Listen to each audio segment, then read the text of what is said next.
You'd think inheriting a fortune from a distant relative would be the plot twist of a lifetime, but apparently, I wasn't the only one who thought so. Turns out, my wife decided to get a head start on networking with the estate lawyer.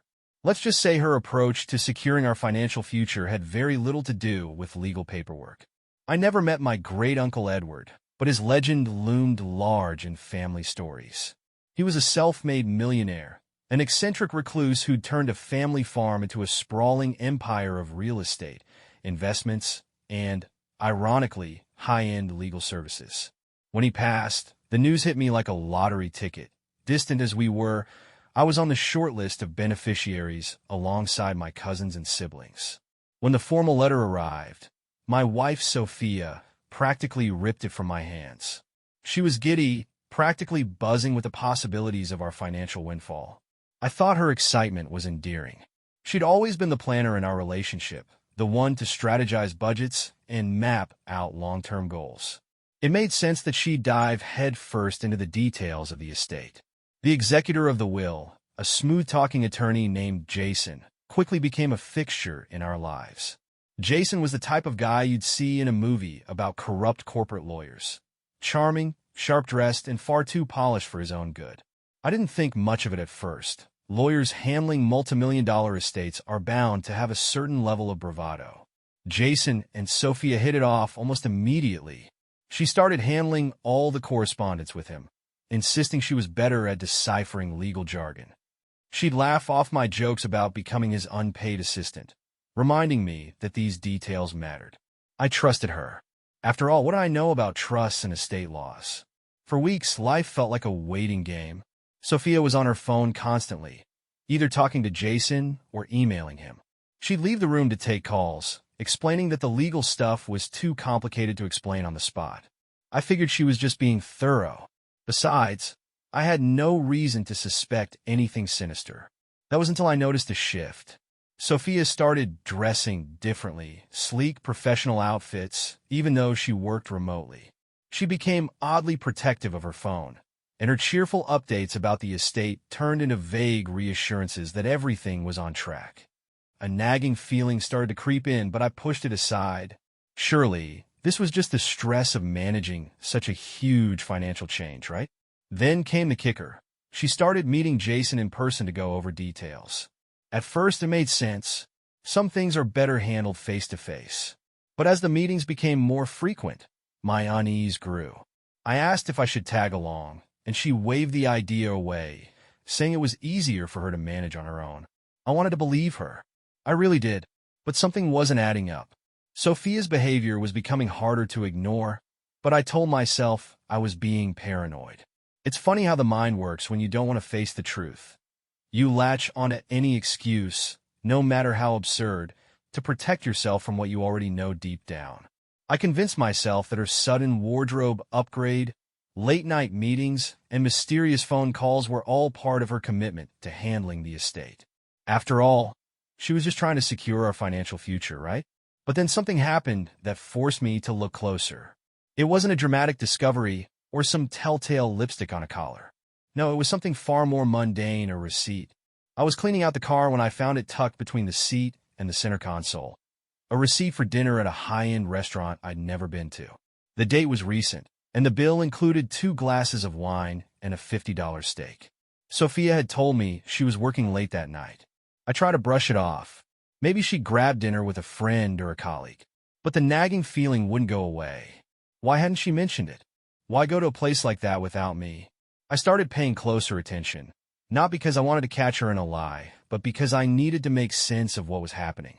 Sophia's meetings with Jason became more frequent and increasingly secretive. She would leave the house in tailored blouses and pencil skirts, outfits that screamed sophistication but felt unnecessary for estate paperwork.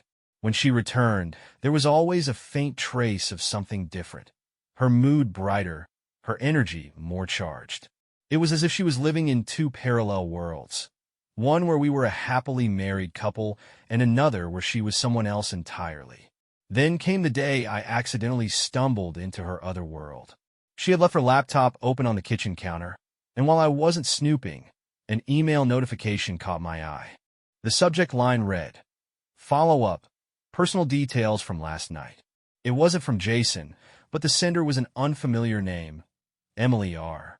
My curiosity got the better of me, and I clicked. The email wasn't what I expected. It wasn't from a secret lover or a friend. It was from a private investigator. The message was brief, but unsettling. It referenced additional findings and attached a scanned document. My stomach turned as I opened the attachment. It was a copy of a financial statement, a list of accounts tied to my name, balances, and transactions I didn't recognize. My first thought was that there had been some mistake, but as I scrolled through the numbers, a pattern emerged. Sophia had been quietly consolidating our assets, shifting money into accounts I hadn't authorized. I stared at the screen, trying to process what this meant. Was she preparing to leave me? Was Jason helping her orchestrate some kind of financial escape? The pieces didn't make sense, but they were starting to form a picture I didn't want to see. I didn't confront her right away. Instead, I forwarded the email to myself and deleted the notification from her inbox. If Sophia was hiding something, I needed to know exactly what it was before I acted. That evening, she came home glowing, her smile as bright as ever. She kissed me on the cheek, asked about my day, and chatted about mundane things like groceries and weekend plans. It was so normal it felt surreal. How could someone act so natural while hiding something so big? Over the next week, I became my own detective. I combed through bank statements, traced transactions, and pieced together a timeline of her activities. What I found made my stomach churn. Sophia had been funneling small amounts of money from our joint accounts into an account she had opened in her name only. It wasn't a fortune, but it was enough to raise serious red flags. But the most shocking discovery came when I dug into Jason's background. I hired my own private investigator, not the same one Sophia had used, but someone local and discreet. Within days, he returned with a file that painted a damning picture. Jason wasn't just an estate lawyer. He was a professional manipulator. His history was littered with allegations of financial misconduct, questionable dealings, and most disturbingly, intimate relationships with multiple clients. This wasn't just about Sophia cheating on me or hiding money. Jason was orchestrating something far bigger, and she was either a pawn or a willing accomplice. I didn't know what to feel. Betrayed, angry, scared. All I knew was that I couldn't sit idly by while Sophia and Jason played whatever game they were playing. I needed a plan, not just to confront her, but to expose the truth about everything she was doing. By the time I had all the pieces in front of me, I realized I wasn't dealing with just an affair. Sophia's betrayal wasn't limited to stolen moments in some dimly lit restaurant or a boutique hotel room.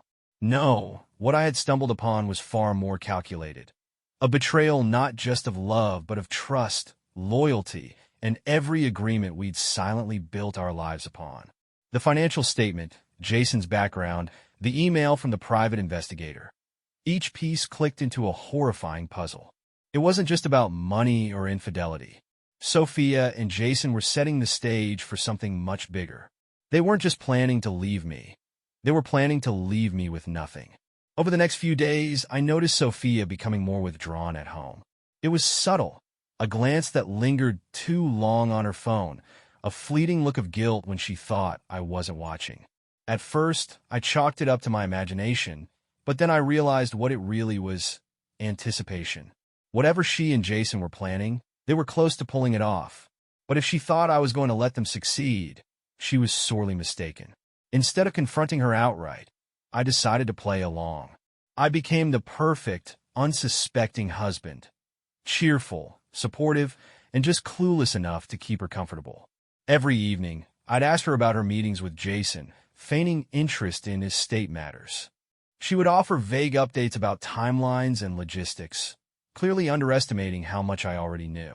I had a plan of my own now, one that didn't involve yelling or accusations, but something far more satisfying: dismantling their scheme from the inside. The breakthrough came when I decided to use Sophia's own tools against her. Remember that email from the private investigator she hired?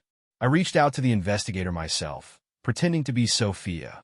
It was risky. One slip up, and the whole charade could have unraveled. But to my surprise, the investigator didn't question it. In fact, they seemed eager to share updates. Within days, I received a treasure trove of information. transcripts of meetings between Jason and Sophia, financial transactions tied to accounts I didn't even know existed, and most disturbingly, a timeline of when they planned to execute their plan. It was set for the following Friday. The plan was simple, yet ruthless. Sophia was preparing to file for divorce, citing fabricated claims of financial mismanagement and emotional neglect. Jason, in his role as executor of my great-uncle's estate, would help her secure a larger share of the inheritance by claiming I was unfit to manage the funds. Together, they'd walk away with everything: my share of the estate, our savings, and the life we'd built together. By the time Friday rolled around, I was ready. The first step in my plan was to make Sophia and Jason believe they were still in control. She left the house that evening, dressed impeccably as always, with her briefcase in hand and an air of quiet confidence. She thought she was heading to her final meeting with Jason, the one that would seal the deal on their carefully crafted betrayal. But what she didn't know was that I had already beaten them to it. Using the evidence from the private investigator, I had compiled a comprehensive report detailing their scheme. Every fraudulent transaction, every manipulative email, every lie they had told was laid out in black and white. I sent the report to the estate board, my lawyer, and, most satisfyingly, to Jason's law firm. The fallout was swift. While Sophia and Jason toasted their victory at a downtown bar, Jason's firm was already contacting him with urgent questions about his conduct. By the time they returned to their respective homes that night, the cracks in their plan were already showing. The next morning, Sophia walked into our house to find her belongings packed neatly into boxes and stacked by the door. On the kitchen counter was a copy of the report I had sent out, along with a note. "You and Jason thought you were smart. Turns out, you're just predictable." She didn't even try to deny it. Her face went pale as she flipped through the pages of evidence, her carefully curated life unraveling with every word. "What happens now?" she finally asked, her voice barely above a whisper. "Now," I said, letting the weight of the moment sink in. "Now, you deal with the consequences." Sophia's pale face as she sifted through the evidence I'd left on the counter was everything I needed to know. She didn't see this coming. For all her calculations, for all her scheming with Jason, she'd never considered that I might outmaneuver her. That was the thing about Sophia. She'd always seen herself as the smartest person in the room, and until now, I'd let her believe it. Deal with the consequences, I'd said, but in truth, the fallout was just beginning. While Sophia stood there, frozen by the weight of the evidence, I walked past her and opened the front door. Outside were two movers I'd hired to pick up her box belongings. She hadn't said a word yet, but her silence was loud enough. "This isn't just about you moving out," I told her as I gestured to the movers. "This is about clearing the way for what's coming next. And trust me, it's not going to be pretty." While Sophia packed up the last of her things, occasionally glancing at me as if trying to gauge just how much worse it could get, I turned my attention to the next phase of my plan, Jason. The night before, I'd done something I knew would escalate the situation. I forwarded the entire report to the estate's board of trustees. My great-uncle Edward's empire wasn't just built on wealth. It was built on reputation, and nothing threatened that more than scandal. Within hours of sending the email, I'd received a call from the board's chair, a no-nonsense woman named Elaine who didn't mince words. "We don't tolerate this kind of behavior from anyone associated with Edward's legacy," she said. "Expect swift action." Swift was an understatement. By the time Sophia's movers were pulling out of the driveway, I'd already received confirmation that Jason had been suspended as executor pending a full investigation. But that wasn't enough. I wanted Jason to feel the consequences personally. Jason prided himself on his squeaky clean image, the type of lawyer who bragged about 5-star client reviews and a perfect record. So, I decided to tarnish it in the most public way possible. Using the investigator's findings, I created an anonymous email account and sent the details of his misconduct to every local media outlet I could find. I included evidence of his financial schemes, his manipulations of other clients, and of course his affair with Sophia. It didn't take long for the story to gain traction. By noon, Jason's face was plastered across news websites, the headlines damning. Prominent estate lawyer accused of fraud, misconduct, and scandalous affairs. Sophia hadn't even settled into wherever she was staying when her phone started buzzing with notifications. I knew because I could see the panic on her face as she sat in her car, staring at her screen. That night, I received an unexpected email from Elaine at the estate board. The investigation into Jason had uncovered even more dirt than I'd expected. Falsified documents, diverted funds, and an elaborate scheme to overcharge clients while pocketing the difference. Elaine thanked me for bringing the matter to their attention and informed me that Jason's role as executor had been permanently terminated. I couldn't stop grinning. Jason had spent years weaving his web of lies, and it had unraveled in less than 48 hours. But the most satisfying part came the next morning when I received a call from a reporter who'd been digging into Jason's story. Apparently, he tried to spin the narrative by claiming he was being blackmailed, a desperate move that only made him look guiltier. The reporter wanted a comment. I declined, of course. Some victories are best enjoyed in silence. As for Sophia, the weight of her choices began to crush her almost immediately. She sent me a flurry of messages over the next few days, apologies, justifications, even veiled threats. I ignored them all. She'd made her bed, and now she could lie in it. One message did catch my attention, though. It was simple, just one line. Was any of it real? I thought about replying, but what was there to say? Maybe parts of it had been real, but the moment she decided to betray me, none of that mattered. The last I heard, Jason had gone into hiding after being disbarred, and Sophia was working a temp job while living with a distant friend. The estate, now free of their interference, was proceeding as planned. Elaine assured me that my share would be protected and that measures were being put in place to prevent any future scandals. I didn't come out of this unscathed, betrayal like that leaves scars, but I came out stronger, wiser, and with the satisfaction of knowing that Sophia and Jason had learned one hard truth. You don't mess with someone who has nothing left to lose. After the dust settled, I expected life to feel quieter. In many ways, Sophia was gone, Jason was disgraced, and the estate had moved forward without a hitch. On paper, everything was resolved. But life after betrayal isn't as simple as tying up loose ends. The scars run deeper than you expect, and the silence doesn't feel like peace. It feels like a void. I spent the first few weeks trying to fill that void. I threw myself into work, reconnected with old friends, and even started going to the gym again, something I hadn't done since before Sophia and I got married. But no matter how much I distracted myself, there was this nagging feeling that something was unfinished, like a door I'd closed but never locked. That feeling intensified one day when I received a letter in the mail.